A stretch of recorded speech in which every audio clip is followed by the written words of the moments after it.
लाल माटाची भाजी करण्यासाठी मी इकडे बटाटे चिरून सगळ्यात पहिले तेलामध्ये त्यांना छान परतवून घेतलेलं आहे.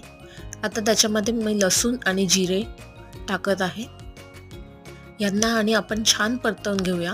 याच्यात आणि आपण आता हळद पण टाकून घेऊया. छान यांना परतवून झाल्यानंतर याच्यामध्ये आपल्याला कांदा आणि हिरवी मिरची चिरून टाकायची आहे. हे परतल्यानंतर ह्याच्यात आपण टोमॅटो टाकून याला पण छान परतवून घ्यायचं आहे. आणि मी मीठ टाकून घेतेय. आणि मग आता आपल्याला लाल माठ जी आपण धुवून स्वच्छ घेतलेली आहे चिरून, तिला याच्यामध्ये टाकून छानपैकी शिजवून घ्यायचं आहे.